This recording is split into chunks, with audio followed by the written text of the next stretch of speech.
किसी व्यक्ति की कुंडली में चंद्रमा का बहुत महत्व होता है।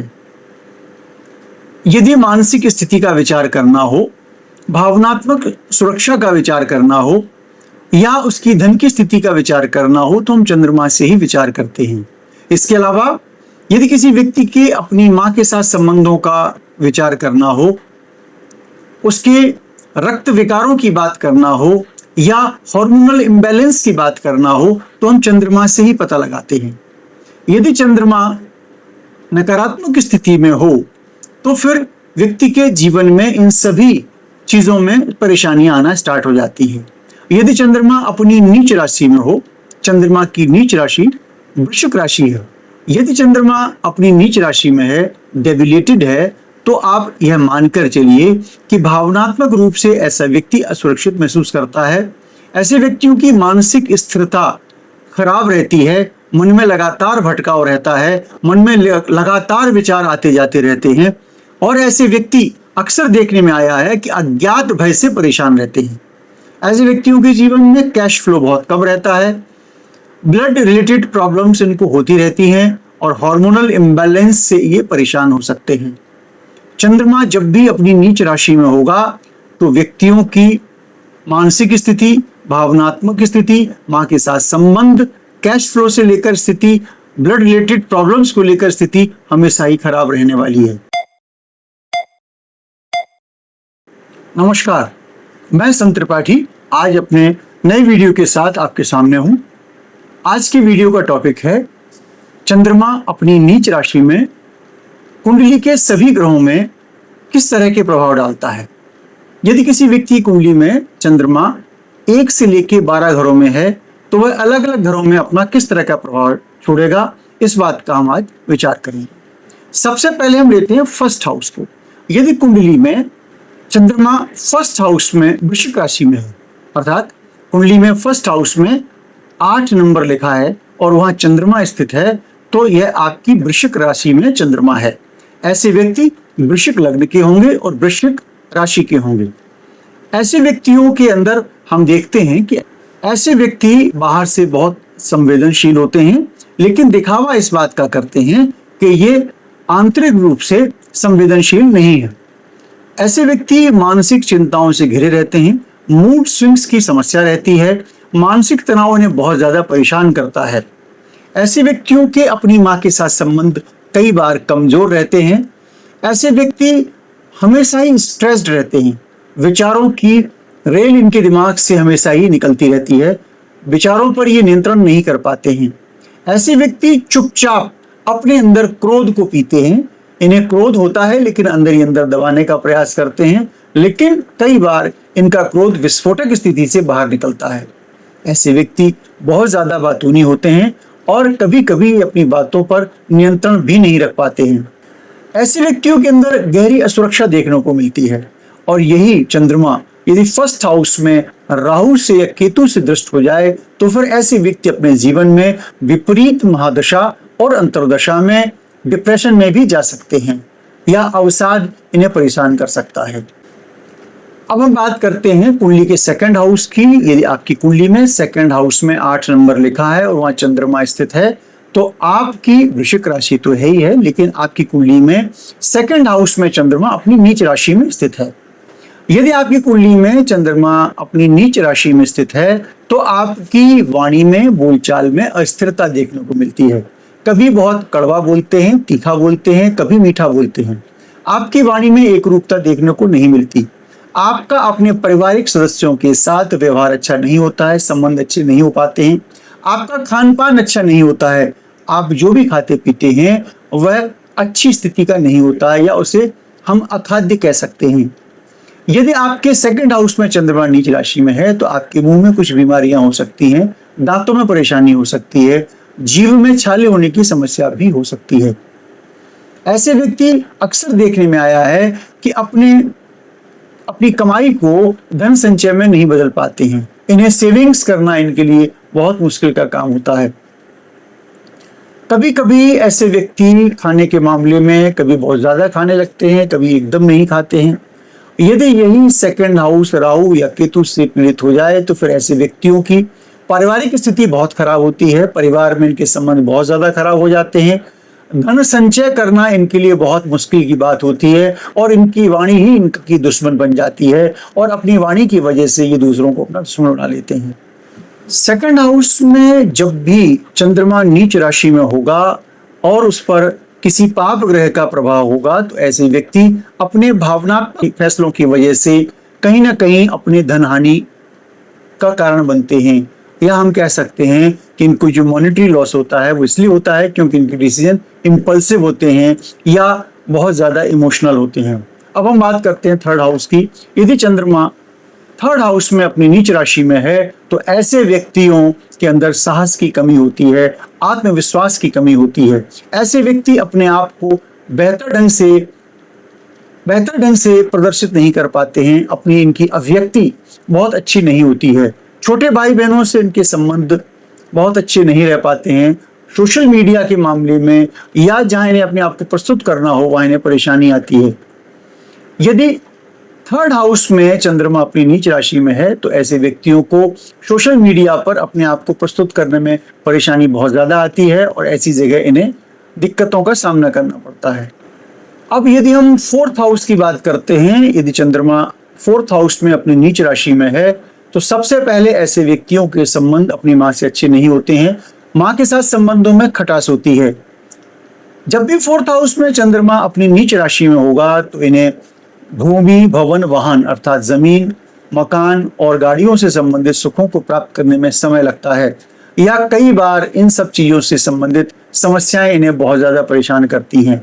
ऐसे व्यक्तियों के जीवन में डोमेस्टिक लाइफ का सुख नहीं होता है, या ऐसे व्यक्तियों के पास अपना घर भी होता है तो भी मारे मारे घूमते हैं। ऐसे व्यक्तियों को मानसिक शांति स्थायी रूप से प्राप्त हो ही नहीं पाती है।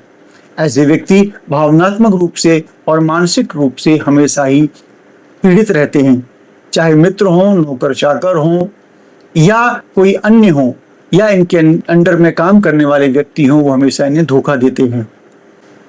यदि कुंडली में हम फिफ्थ हाउस की बात करें और फिफ्थ हाउस में चंद्रमा यदि अपनी नीच राशि में है, वृश्चिक राशि में है, तो ऐसे व्यक्तियों का मन पढ़ाई में नहीं लग पाता है। अपने मन को ये पढ़ाई में एकाग्र नहीं कर पाते हैं। अपने विषयों को ये बार बार बदलते हैं। कभी किसी एजुकेशन स्ट्रीम को पकड़ना चाहते हैं तो कभी किसी एजुकेशन स्ट्रीम को पकड़ना चाहते हैं। ऐसे व्यक्ति आधा घंटे यदि पढ़ाई कर लें तो फिर 2 घंटे इनका मन नहीं लगता है। मन में हमेशा ही इनकी अस्थिरता रहती है, भटकाव रहता है और शिक्षा के मामलों में इनका प्रदर्शन इसीलिए कमजोर हो जाता है क्योंकि ये अपनी मन को एकाग्र नहीं कर पा रहे होते हैं। प्रेम में इन्हें धोखा मिलता है। लव लाइफ में इनको हमेशा ही विश्वासघात का सामना करना पड़ता है, चीटिंग का सामना करना पड़ता है। संतान से इनकी दूरियां होती हैं, संतान से वैचारिक मतभेद होते हैं। ऐसे व्यक्तियों को जुआ, सट्टा, लॉटरी, शेयर मार्केट आदि से दूर रहना चाहिए। ऐसे व्यक्तियों को भावनात्मक रूप से हमेशा ही परेशानियों का सामना करना पड़ता है। प्रेम में धोखा मिलता है, संतान से दूरियां मिलती हैं और शिक्षा की गुणवत्ता में कमी आती है। और यदि कुंडली में चंद्रमा अपनी नीच राशि में 6th हाउस में है तो इसका अर्थ यह हुआ कि ऐसे व्यक्तियों की माँ का स्वास्थ्य कमजोर रहेगा। ऐसे व्यक्तियों के अपनी माँ के साथ संबंध अच्छे नहीं रहेंगे। ऐसे व्यक्ति अवसाद से, ऐसे व्यक्ति एंजाइटी से, मानसिक तनाव से पीड़ित रहने वाले हैं। ऐसे व्यक्तियों का मानसिक स्वास्थ्य अच्छा नहीं रहेगा। साथ ही साथ पेट की बीमारियां इनको परेशान करेंगी। हार्मोनल इम्बैलेंस भी इनको परेशान करने वाला है। ऐसे व्यक्तियों के ऑफिस में हमेशा टकराव रहते हैं। ऐसे व्यक्ति अपनी कुलीग्स के साथ प्रॉपर तरीके से कोप अप नहीं कर पाते हैं। मानसिक स्वास्थ्य को लेकर इन्हें विशेष सावधानी बरतना चाहिए। इन्हें ऐसे व्यक्तियों को अपनी माँ के साथ संबंध बनाने का प्रयास करना चाहिए। ऐसे व्यक्तियों को अक्सर देखने में आया है कि यदि ऐसे व्यक्तियों के संबंध अपनी माँ के साथ खराब हो जाते हैं तो ऐसे व्यक्ति कर्ज में भी गिर जाते हैं। शत्रु भी इन्हें परेशान करते हैं। कोर्ट कचहरी, दवा दारू में इनका पैसा भी बर्बाद होता है और इन्हें रोग भी घेर लेते हैं। अतः ऐसे व्यक्तियों को सलाह दी जाती है ऐसे व्यक्तियों को अपनी माँ के साथ संबंध अच्छे रखना चाहिए। अब बात करते हैं 7th हाउस की, जिसे हम मैरिड लाइफ का या बिजनेस लाइफ का घर कहते हैं। यदि 7th हाउस में चंद्रमा अपनी नीच राशि में है, वृश्चिक राशि में है, तो पति पत्नी के बीच में जुड़ाव की कमी आती है, भावनात्मक संबंधों की कमी आती है, हस्बैंड वाइफ के बीच में एक अनजाना सा डर रहता है, दोनों के बीच में असुरक्षा रहती है, भावनात्मक रूप से ऐसे व्यक्ति दूर होते हैं। पत्नी के अंदर या पति के अंदर मूड स्विंग्स की समस्या रहती है। ऐसे व्यक्तियों के वैवाहिक जीवन में सुखों की कमी पाई जाती है। ऐसे व्यक्तियों की पत्नी या पति बीमार रहते हैं, उनका स्वास्थ्य अच्छा नहीं रहता है। लाइफ पार्टनर अक्सर उलझने वाला होता है और लाइफ पार्टनर के मूड स्विंग्स की वजह से जीवन में अशांति रहती है। बात बात में मनमुटाव होना, रिश्तों में ठंडापन होना, सातवें घर में नीच राशि में स्थित चंद्रमा का प्रभाव है। अब हम बात करते हैं एर्थ हाउस की। एर्थ हाउस में चंद्रमा अपनी नीच राशि में है तो ऐसे व्यक्ति बहुत इनसिक्योर फील करते हैं। ऐसे व्यक्तियों को हमेशा इस बात का भय रहता है कि उनके साथ कोई अचानक दुर्घटना हो सकती है, कोई एक्सीडेंट हो सकता है। ऐसे व्यक्तियों को ऑकल्ट साइंस में बहुत इंटरेस्ट रहता है, लेकिन ऐसे व्यक्ति मानसिक रूप से बहुत पीड़ित रहते हैं। ऐसे व्यक्तियों के अंदर हमेशा ही एक असुरक्षा की भावना भरी रहती है, अज्ञात भय इन्हें परेशान करते रहते हैं। सबसे बड़ी बात, इनको गुप्त रोग होने की समस्या रहती है। हार्मोनल इम्बैलेंस हो जाना इनके लिए एक छोटी सी बात है। ऐसे व्यक्तियों को दुर्घटनाओं से परेशानी होती है। ऐसे व्यक्तियों को जीवन में धोखे भी होते हैं। ऐसे व्यक्तियों को मन में गहरी आशंका रहती है, कई बार इन्हें मृत्यु का भय भी बहुत सताता है। यदि चंद्रमा 9th हाउस में हो तो ऐसे व्यक्ति भाग्य भरोसे नहीं रह सकते। ऐसे व्यक्तियों को कठोर परिश्रम करके, मेहनत करके अपने आप को आगे बढ़ाना पड़ता है। पिता के साथ संबंध ठीक नहीं होते हैं। विदेश यात्राएं या दूर की यात्राओं से इनको अच्छा फल नहीं मिलता है। विदेश यात्राओं पर जाने पर या दूर की यात्राओं पर जाने पर इन्हें हमेशा ही कोई ना कोई परेशानी होती है, तकलीफ होती है। ऐसे व्यक्ति भक्ति आस्था के मामले में स्थिर नहीं हो पाते हैं। इनके कदम हमेशा डगमगाते हैं। कभी ये ईश्वर के प्रति पूर्ण आस्था नहीं रख पाते हैं, पूर्ण समर्पण भी नहीं रख पाते हैं। नीच राशि के चंद्रमा यदि 9वें भाव में हो तो ऐसे व्यक्तियों की धार्मिक आस्था पर प्रश्न चिन्ह लगाए जा सकते हैं। यदि हम बात 10th हाउस की करते हैं, जिसे हम कर्म स्थान कहते हैं, यदि चंद्रमा अपना नीच राशि में बैठा है तो ऐसे व्यक्तियों के करियर में बार बार अस्थिरता आती है। विशेषकर इनके भावनात्मक निर्णयों की वजह से ये किसी भी एक प्रोफेशन में लगातार काम नहीं कर पाते हैं। प्रोफेशनल लाइफ में बार बार बदलाव इस नीच राशि में स्थित चंद्रमा का सबसे बड़ा प्रभाव होता है। इनके बॉस से या वरिष्ठ अधिकारियों से इनके मतभेद होते हैं। प्रोफेशन में इनके बदलाव के साथ साथ इन्हें प्रोफेशनल लाइफ में परेशानी भी आती है। कार्यस्थल पर इनकी कुलीग्स के साथ मतभेद होते हैं, कार्यस्थल पर झगड़े होते हैं। अब हम बात करते हैं कुंडली के 11th हाउस की, जिसे हम सोशल नेटवर्क का, इच्छा पूर्ति का, स्वप्नों की पूर्ति का और मित्रों का घर मानते हैं। ऐसी स्थिति में यदि चंद्रमा अपनी नीच राशि में स्थित हो जाए तो ऐसे व्यक्तियों को अपने मित्रों से धोखा मिलता है। ऐसे व्यक्तियों का सोशल नेटवर्क इनके लिए हेल्पफुल नहीं होता है। ऐसे व्यक्तियों को अपने स्वप्नों को पूरा करने में या अपनी इच्छाओं की पूर्ति में परेशानियां आती हैं। ऐसे व्यक्तियों की इनकम में लगातार उतार चढ़ाव रहता है। कभी इनकम बढ़ जाती है तो कभी इनकम घट जाती है। इनकी इकोनॉमिक प्रॉफिट हमेशा एक रूपता के साथ नहीं हो पाती है। इनके सोशल नेटवर्क में बहुत ज़्यादा उतार चढ़ाव आते हैं। ऐसे व्यक्तियों को डिसीजन लेने में बहुत दिक्कत आती है और इसी वजह से इनके रिश्ते भी टूटते हैं। ऐसे व्यक्तियों के रिश्ते बहुत ज़्यादा लंबे नहीं चलते हैं क्योंकि स्वार्थ पर टिके होते हैं। यदि कुंडली में चंद्रमा 12वें घर में है तो ऐसे व्यक्तियों में अकेलेपन की भावना बहुत गहराई से बैठ जाती है। ऐसे व्यक्ति डिप्रेशन में चले जाते हैं। ऐसे व्यक्तियों को अक्सर एंजाइटी का शिकार होते देखा गया है। ऐसे व्यक्ति भीड़ में रहते हुए भी अपने आप को तन्हा महसूस करते हैं। ऐसे व्यक्तियों को नींद से संबंधित समस्याएं होती हैं। गहरी नींद ना आना, रात को नींद बार बार टूट जाना या रात भर जागते रहना इन लोगों के लिए एक समस्या है। ऐसे व्यक्तियों की कुंडली में विदेश यात्रा का योग तो बनता है, लेकिन विदेश यात्रा से इनको बहुत ज्यादा लाभ नहीं होता है या विदेश में जाकर भी ये अपने अकेलेपन से और सूनेपन से ही लड़ाई लड़ते रहते हैं। ऐसे व्यक्तियों का स्वभाव अंतर्मुखी होता है। ऐसे व्यक्ति पैसा खर्च करने में थोड़े कंजूस जरूर होते हैं, लेकिन साथ ही साथ ऐसे व्यक्तियों को अक्सर ही मानसिक रूप से कुछ न कुछ समस्याएं रहती हैं। आपको मैंने यह तो बता दिया कि कुंडली के 12 घर में चंद्रमा यदि अपनी नीच राशि में होगा तो अलग अलग घरों में अलग अलग किस तरह के प्रभाव देगा। अब मैं बात करता हूं कि यदि चंद्रमा आपका नीच राशि में है, नकारात्मक प्रभाव में है, आपके जीवन को निश्चित तौर पर तकलीफों से गुजार रहा है, तो उसके कुछ उपाय भी हैं। चंद्रमा को हम कैसे ठीक कर सकते हैं? सबसे पहले चंद्रमा को ठीक करने का सबसे बड़ा उपाय है कि आप शिव जी की उपासना करें।